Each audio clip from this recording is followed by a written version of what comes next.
Chelsea have just completely battered West Ham 5-1, and my biggest criticism of Chelsea is they should have scored 6 or 7. They destroyed West Ham, and I don't know if that's because West Ham are really, really bad and going to get relegated, or Chelsea are just really, really good. But the scary thing about this is this was all without Cole Palmer. This was 3 goals from set pieces, and West Ham are good at defending set pieces. They are a physical side, but Chelsea just basically tore them apart. Estevao was just running through them like they were Sunday League players, not Premier League players, with a fantastic assist. Joao Pedro, in probably his prime position, he's going to be Chelsea's number 9. He's a great number 9. But Joao Pedro, his best position is sometimes when he's just behind the striker and he's dropping a bit deeper and he's linking play and he's making those runs. Joao Pedro was ridiculous. And I'm looking at Chelsea and I'm thinking, what have they created an attack? Because you're thinking that Xavi Simons is potentially coming into this, Garnacho is potentially coming into this. There's a lot more to see from Gittins that we haven't seen yet. You know, Joao Pedro and Esteva were mad today.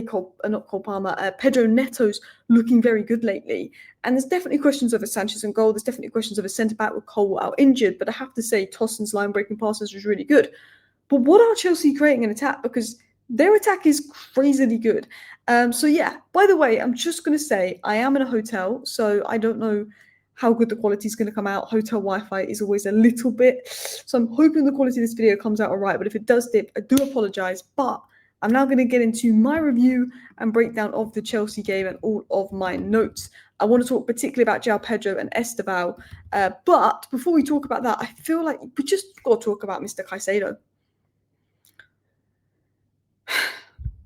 He's just so good. Like, the thing is, when we talk about Chelsea now, we don't even give Caicedo that much attention when he puts in an 8 out of 10 game, because Caicedo was an 8 and 9 out of 10 nearly every week.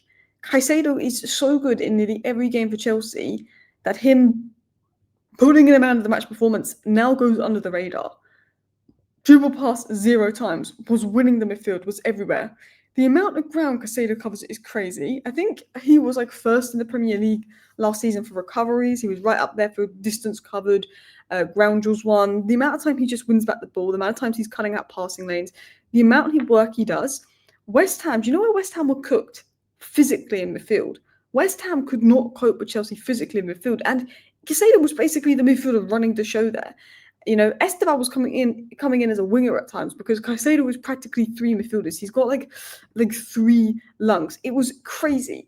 And I can see why West Ham put in that 45 million bid for Santos that got rejected, because West Ham really needed a physical, athletic player in their midfield, because Caicedo tore them apart. And I've got to give a shout out to him because, look, he's better than Declan Rice. Like, he's better. I'm saying this as a Manchester United fan.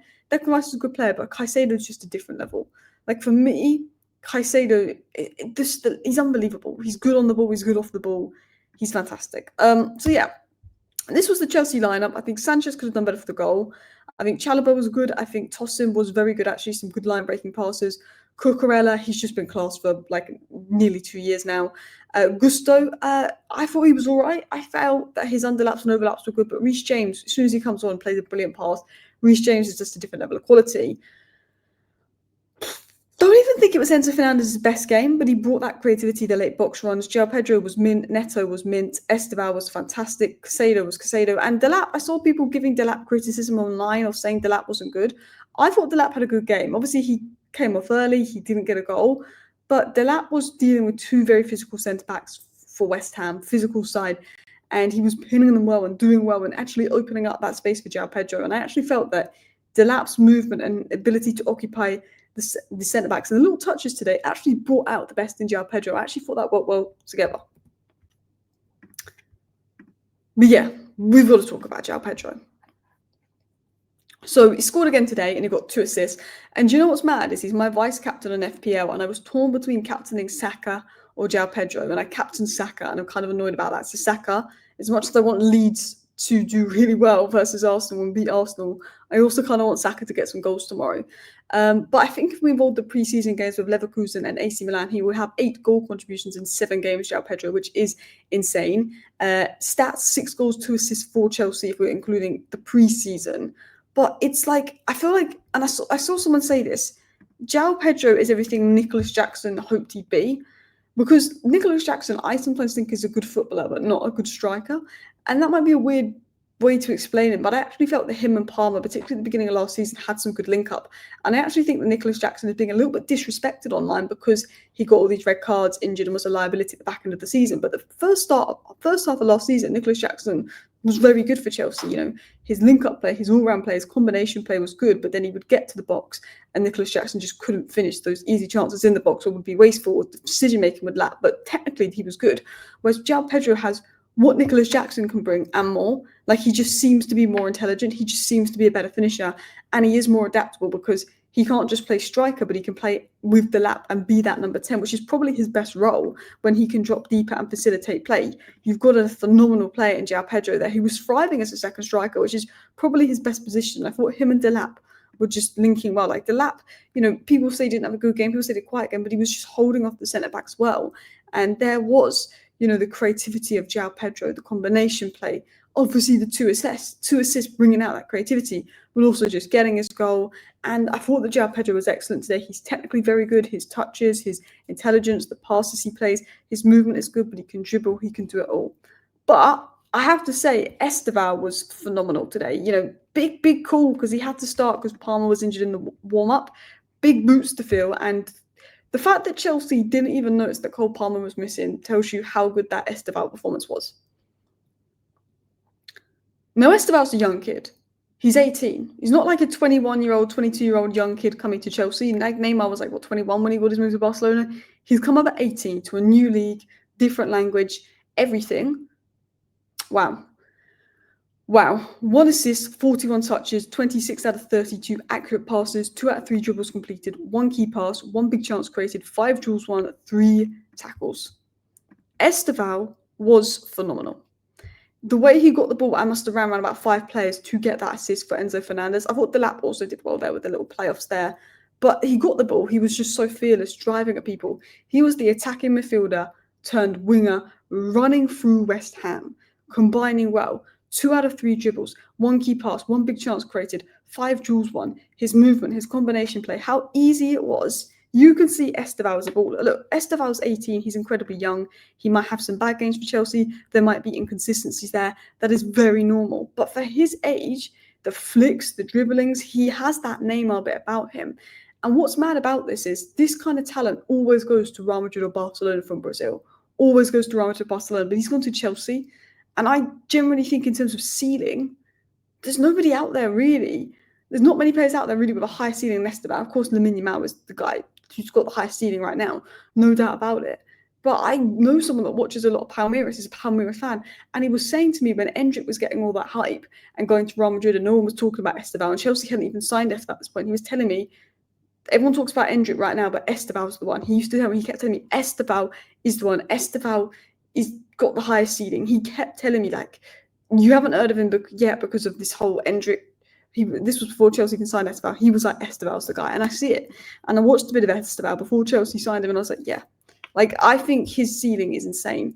He completed the most take-ons when he was on the pitch. He made the most final third passes in 13 when he was on the pitch, dribbles in 3 when he was on the pitch. And he was linking well with Pedro. The movement was good. And him and Pedro were sometimes playing as dual 10s at times, which I thought worked really well. And he can play right wing 10, left wing. He gives Maresca flexibility, but the coming off the bench versus Palace, the pre-season games, and today, you are seeing a mint player in Estevão.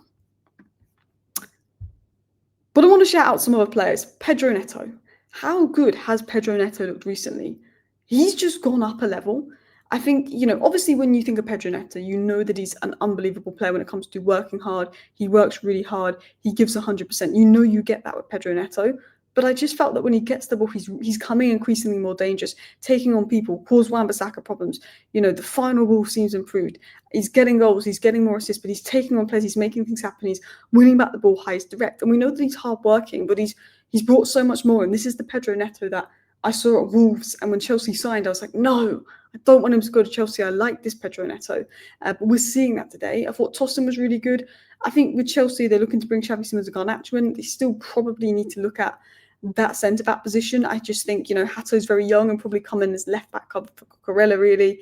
But I thought Tosin was fantastic. But maybe they want to bring in another centre-back, maybe a Van Heck, someone that's a bit more experienced, to go and just give them another option in defence. Because I think for Fofana, there's questions around his future. Chalobah and Tosin are great, but the depth there, Josh looks like a great young talent as well. That's my only question. But how good was Tosin today? The line-breaking passes. I thought Tosin was absolutely phenomenal today for Chelsea, and I thought the defence did well. Sanchez made a really good save in the second half as well, and I think he could have done better in the first half. But yeah, I've seen people giving Delap stick, but I thought he was good. Look, he wasn't amazing, Delap. You've won 5-1. You could name 6-7 players that had a better game than him, of course. But he was part of a big win. And even though he didn't get goal assist, I just felt that he was doing well in his job at pinning the centre-backs, laying it off, facilitating Joao Pedro. I thought he brought a physical presence. When you combine that with Joao Pedro's technical presence, and I think there's two different profiles that can work really well in different games for Chelsea, whether one play or the other, whether they play together. I think it just gives Chelsea this versatility and unpredictability. You can play them both together. If you need someone to be a bit more technical, break down the low blocks, play Joao Pedro, rest Delap. If you're going up against physical centre-backs, maybe Joao Pedro's going to struggle in that game, get Delap. He can deal with the physicality of centre-backs. I think there's a lot for Delap to bring to Chelsea. And I think that he did well with the physicality of the centre-backs, and I think we'll see more of that. Looking at the bigger picture, I just look at Chelsea and I just think Pedro, Delap, Estevão, Neto, Palmer, Gittins. There's still a lot more to see from Gittins. I think Chelsea, what on earth are they creating? I think Chelsea are building something crazy there. I am jealous as a rival. I do not like it. Garnacho and Simmons to potentially come in soon. You've got Enzo, Caicedo, Santos, Lavia, Sugo. All depth for the deeper midfield roles, Tosin, Chalobah, Kato potentially coming in. Maybe if Xavi Simons are going to actually come in, maybe you look at goalkeeper or centre back for that final position for depth. But as a rival, Chelsea look strong. I know they didn't have the best game versus Crystal Palace, but Chelsea had 2 pre-season games. Crystal Palace were a side that who, before they played Chelsea, had just beaten Liverpool and Manchester City in the 2 games prior to that. So you can't just say, oh yeah, Chelsea aren't ready because of the Crystal Palace game. No, yes. Crystal Palace, very hard opposition. Yes, Chelsea weren't great in that game, but that is one game. And I thought today Chelsea were unbelievable. And it is West Ham. West Ham might get relegated, but they did it without Palmer. They were fantastic. Anyway, Chelsea fans, let me know your thoughts down below. Thank you for watching. Bye.